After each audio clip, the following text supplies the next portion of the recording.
We're back with our panel, Greg Jarrett, Mary Kissel, and Ed Rollins. And before we went to the break, we were talking about the midterms and the outcomes, Mary.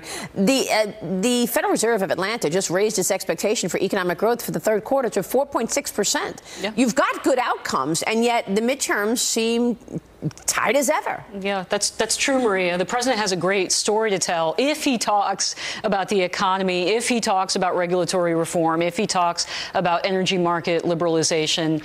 But I think the danger here is that the president may try to nationalize this election in the same way that he ran for president, as if he were running against Hillary Clinton, talking about the wall, talking about trade, talking about China, instead of really promoting all of the achievements of his administration. And, let's be honest here. You cannot underestimate the political peril that this president is in if the Democrats retake the House. Say goodbye to this stock market.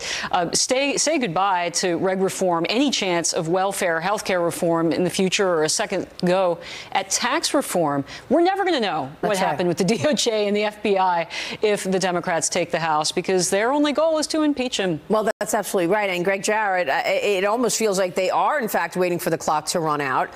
They're sitting on documents at the DOJ. They're not giving the documents that certainly Devin Nunes and others are asking for. And if they were to run the clock out and not get this, you're not, and the House flips, you're not going to hear another word about this FBI DOJ investigation. You know that. Oh, you're absolutely right. It'll be covered up. But of course, the Department of Justice, as you pointed out in your interview with Darrell Issa, has been obstructing Congress and thus obstructing justice now for the better part of a year. These are lawful subpoenas. Congress has a right to these documents. I think the president needs to step in and declassify and authorize the release of 3 sets of documents, which the House Intelligence Committee wants and is entitled to see. Yeah, and the editorial board has asked him to declassify. Multiple times. I've said it a number of times. I don't know what the downside risk of the president declassifying these documents are, Ed. There is no risk. You're fighting the intelligence community, and people always argue there's something there that gives away secrets. The bottom line is we need to give away secrets. We need to know what's going on in the Justice Department. The critical thing, going back to your point, the president can't turn the House around. Each House member has to go win his own fight, and he can talk about the good economic stuff. But we have a great shot at the Senate. We could pick up 3 or 4 Senate seats here. We should have picked up 10 because there are 10 seats that were in jeopardy, but they're no longer in jeopardy. But if we can add 3 or 4 seats to the Senate, there's only 3 of ours that are somewhat in jeopardy, the 2 open seats, Arizona and Tennessee, and I think we can win those. And then Heller and Nevada's in a real race.